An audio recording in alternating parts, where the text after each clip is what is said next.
अस्सलामुअलैकुम। शाह अब्दुल लतीफ़ भिटाई की याद में उन्होंने यहाँ की जो इंतज़ामिया है और उसने जो है ये एक पार्क जो है मुख्तस किया है और इस पार्क के बिल्कुल सेंटर पॉइंट में जो है वो शाह अब्दुल लतीफ़ भिटाई का जो है स्टैचू विद जो है वो तंबूरों के साथ जो है वो उन्होंने बनाया है और चारों तरफ पानी फैला दिया है और बीच में बतखें और कश्तियाँ जो है वो उन्होंने रख दी हैं। लोगों की तफरीह का भी ज़रिया है और लोगों को पता लगे कि ये जिस जगह पे घूम रहे हैं, ये जो गांव है, जो कस्बा है, छोटा सा शहर है, ये जो है शाह अब्दुल लतीफ़ भिटाई का है और यहाँ पे जो भी आएगा उसको जो है वो साज़ फ्री में मिलेगा, फ्री में सुनेगा, क्योंकि हर जगह जो है उन्हीं का साज़ बज रहा होता है।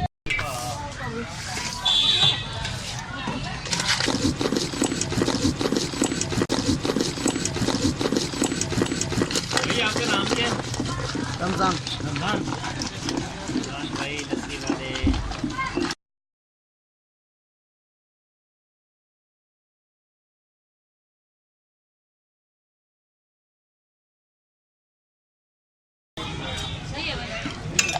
कराची के लिए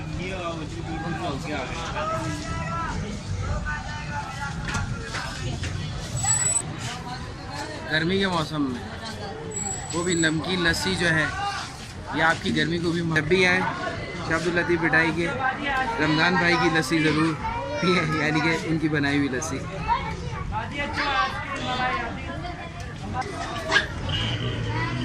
ये मक्खी जा रही है।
अस्सलाम वालेकुम, या अली मदद।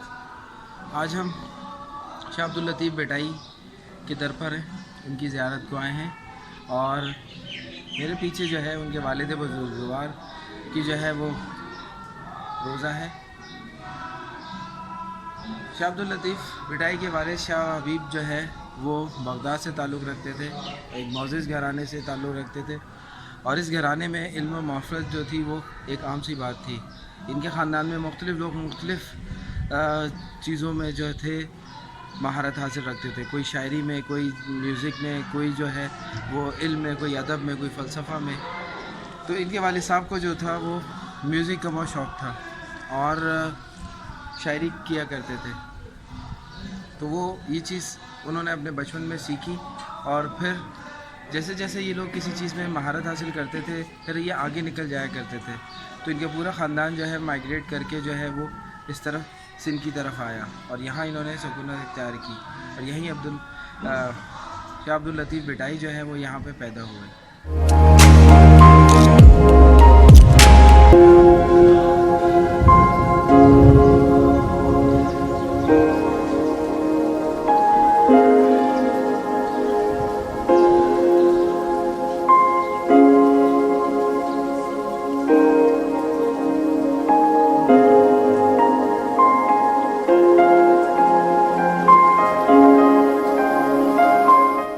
सैयद कायम शाह, ये भी शाह अब्दुल लतीफ़ बेटाई के रिश्तेदारों में से है और बहुत नामी गिरामी अपने ज़माने में गुज़रे हैं। इसके अलावा शाह अब्दुल लतीफ़ बेटाई के बहुत से ख़ानदान वाले और शागिर्द जो हैं और अब तक की नस्लों में जो चलने आ रहे हैं वो सब इसी इनके अहाते में यानी कि इसी कब्रिस्तान में जो है वो मदफून है और मुख्तलिफ़ उनके अदवार और मुख्तलिफ़ चीज़ें जो हैं वो बताती हैं हमें। मुख्तलिफ़ कब्रें मुख्तलिफ़ हमें यहाँ जो है वो बता रही हैं कि किस ज़माने की हैं और बहुत पुरानी कब्रें भी यहाँ दिखती हैं और नई भी दिख रही हैं इसमें। इसके अलावा जो है यहाँ पे आज भी ये सिलसिला म्यूज़िक का जारी है। जो इन्होंने एक साज़ जो है वो ईजाद किया जिसका नाम था तंबूरो। शाह अब्दुल लतीफ़ बेटाई जो है वो बचपन ही से बहुत संजीदा तबीयत के हामिल थे। उन्होंने जो है वो बेसिक तालीम जो थी वो अपने वालिद गिरामी से हासिल की, फिर उसके बाद जो है वो नामी गिरामी जो उस इलाके के थे वहाँ पर उन्होंने तालीम हासिल की और इनको बचपन ही से जो था वो म्यूज़िक से बहुत लगाव था और बहुत मस्तानी टाइप के थे, कमज़ोर से थे और मनमोजी थे। जब चाहते थे एक टीला था बचपन में उस पर चढ़ जाते थे और वहाँ काफ़ी देर तक बैठे रहते थे। अक्सर इनके वाले साहब इनको वहाँ जाके इनसे बातें करते थे, इन्हें समझाते थे और फिर इन्हें नीचे ले आते थे। तो इनकी रूटीन थी कि दिन में कई टाइम जो है ये अकेले वहाँ गुजारते थे और आहिस्ता आहिस्ता इन्होंने अपने वाले से जो है वो म्यूज़िक तो सीखा, साथ साथ इनको जो है वो शायरी भी इनकी कुदरती जो थी ब्लड में आ गई थी और वो शायरी करने ही लगे छोटी ही उम्र से, तकरीबन 12-13 साल की उम्र से। और अक्सर जो है वो शायरी सिंधी में करना शुरू हो जाते थे बैठे बैठे और वालिद साहब भी हैरान होते थे। इस वजह से वालिद साहब जो थे इनको ख़ास तौर पे तवज्जो देते थे और इनका ख्याल रखते थे। अक्सर इनकी वालदा जो है वो इनको खाना देने जो है वो ऊपर चली जाती थी टीले पर और वहाँ पे इनको खुद खाना खिलाकर आती थी। जिस तरह ये बड़े होते गए इसी तरह और इस चीज़ में आगे बढ़ते गए, इस फ़न में और इस में, और कब ये आम म्यूज़िक बजाते बजाते जो है वो रूहानियत में चले गए और कई वक्त जो है ये बजाते बजाते जो है गुम हो जाते थे, म्यूज़िक में खो जाते थे और बजाते रहते थे, जिसकी वजह से जो है वो इर्द गिर्द जो है वो मजमा जमा हो जाता था। और जब ये दोबारा अपने नॉर्मल होते थे तो देखते थे इतने लोग बैठे हुए इन्हें सुन रहे हैं और शायरी बोलते जाते थे। लोग अक्सर जो है वो फिर लिखना शुरू हो गए थे। थोड़ा और बड़े हुए, इनका दिल चाहा कि यहाँ से निकल के कहीं और जाएं, तो ये 7 की तरफ निकले हैं और उसके बाद जो है इन्होंने जो है लाल शहबाज कलंदर से इनकी मुलाकात हुई। लाल शहबाज कलंदर के वहाँ भी ये इसी तरह जो थे वो एक टीले पे बजा रहे थे, लाल शहबाज का वहाँ गुज़र हुआ तो उन्होंने बैठ के सुना और सुन के जो है वो इनसे जो है वो दोस्ती का हाथ बढ़ाया। लाल शहबाज कलंदर जो है वो इनके पास लाल शहबाज कलंदर ने इन्हें जो है वो अपने पास बैठाया, इनकी खातिर तवाज़ा की। तो आहिस्ता आहिस्ता जो है वो इस लाल शहबाज कलंदर के पास आना शुरू हुए और इस तरह जो है इनकी दोस्ती जो है वो गहरी होती चली गई। अक्सर लाल शहबाज कलंदर इन्हें बुला लिया करते थे और इनसे जो है वो सुना करते थे। इन्होंने जो ईजाद किया वो तंबूरों था, जो ये बजाते थे दो तारा है और बहुत कमाल का बजाते थे। और अक्सर सुनने वाले जो है होते थे वो अपने होश में नहीं रहते थे, किसी और दुनिया में पहुंच जाते थे। तो लाल शहबाज कलंदर ने इनको अपने साथ रखा, इनका बहुत ख्याल रखा, क्योंकि अक्सर ये जो है वो खाना नहीं खाते थे और अपनी दुनिया में मस्त रहते थे, जिसकी वजह से इनका ख्याल रखना पड़ता था। तो लाल शहबाज कलंदर इनको खुद दूध और रोटी देते थे और इनका ख्याल रखते थे। और इनके नाम पे आगे जाके जो है जब ये लाल शहबाज कलंदर जो है इनके आगे और बढ़े तो ये 4 यार में शामिल हो गए। तो लाल शहबाज कलंदर, शाह अब्दुल लतीफ़ बिटाई और एक बांग्लादेश से थे और एक और थे, कुछ लोग कहते हैं शम्स अब्रेज़ थे, कुछ कहते हैं बहाउद्दीन ज़िक्री मुल्तानी थे और एक जो बांग्लादेश में थे वो भी बहाउद्दीन करके ऐसे ही है कुछ, और एक शाह अब्दुल लतीफ़ बिटाई थे। ये लोग अक्सर जो है 4 यार पे जो है लाल शहबाज कलंदर पे जमा होते थे और कई महीनों कई अरसा जो है ये वहाँ पे बैठे रहते थे, कचहरी लगाते थे और ये म्यूज़िक बजाते रहते थे, वो सब सुनते रहते और किसी दूसरी दुनिया में ये घूम रहे होते थे। इसी तरह ये अक्सर जो है यहाँ से जो है 7 से नूरानी की तरफ भी जाते थे और वहाँ पे भी कई दिन रुकते थे और उसके साथ साथ जो है वो म्यूज़िक बजाते थे और वो मस्त होते रहते थे। इसी वजह से लाल शहबाज कलंदर ने जो है इनको बलूचिस्तान में जो है वो 2 चीज़ों से नवाजा, एक ठंडी खुई से और एक गर्म खुई से। शाह अब्दुल लतीफ़ बिटाई को कि जब ठंडी और गर्म खुई का मैंने वीडियो बनाई थी उसमें मैंने डिटेल दी आपको। शाह अब्दुल लतीफ़ बिटाई जो है वो ठंडी खुई और गर्म खुई की वजह से भी मशहूर है बलूचिस्तान में, जो अक्सर लाहौती जो है सेवेंट से जो है वो रनानी की तरफ जो सफ़र करते हैं तो उन्हें ये दोनों खुइयाँ रास्ते में मिलती हैं।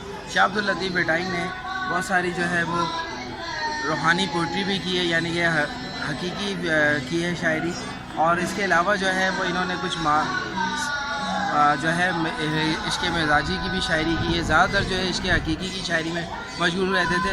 पतले दुबले से, वाइट सी दाढ़ी, वाइट से बाल, सिंधी टोपी पहने हुए, कभी चोगे में, कभी जो है वो लुंगी में, कभी जो है वो कपड़ों में, और जो सिंधी लिबास है बड़ी सी शलवार, उसमें ये अक्सर बैठे रहते थे और कई दिन गुजर जाते थे, इन्हें होश नहीं होता था, ना खाने का, ना पीने का, ना सोने का। इतने जो थे ये खुदादारी में मशगूल रहते थे और दुनिया भुला बैठे थे। आज इन्हीं के दर पे हम खड़े हैं और आज ये जो आप म्यूज़िक सुन रहे हैं पीछे इन्हीं का कलाम है, जो ये लोग सुबह शाम पढ़ते रहते हैं, इनके मज़ार पे इनकी याद ताज़ा रखते हैं। और अपने दौर के ये बहुत नामी गिरामी जो है वो सूफ़ी बुज़ुर्ग गुज़रे हैं, सूफ़ी शायर गुज़रे सिंधी में, और इन्होंने वो चीज़ें हमारे लिए छोड़ गए हैं जो हमारे लिए एक सबक है कि ज़रूरी नहीं है कि आप जो है वो एक ही तरह की जो है वो रियाज़त करें, इबादत करें। इबादत और रियाज़त के कई तरीके हैं, जो आपको सूट करे, जो आपके मन को भाए, जो आपके दिल को अच्छा लगे, जो आपको जिसमें मज़ा आए और उसमें आपको खुदा नज़र आए और खुदादारी नज़र आए, और वो आप सब चीज़ें कर बैठे जाने अनजाने में जो आपको खुद भी ना पता हो। तो शाह अब्दुल लतीफ़ बिटाई इसी खसूसियात के मालिक और एक ज़िंदा दिल इंसान और हमेशा मुस्कुराने वाले और झुक के मिलने वाले और अदब से मिलने वाले, और कोई बुरा भी कह दे, कुछ भी कह देते तो साईं मौला भला करे, इस तरह बोलते थे। और लोग इनको हकारत की नज़र से भी देखते थे और लोग इनको बहुत जो है वो खसूसी नज़र से भी देखते थे कि ये इतने बुलंद दर्जे पे और इतने काइंड और हम्बल भी हैं। मेरी इन्फॉर्मेशन आपको अच्छी लगी हो तो लाइक और शेयर ज़रूर करिएगा और सब्सक्राइब करना ना भूलिएगा। अस्सलाम वालेकुम।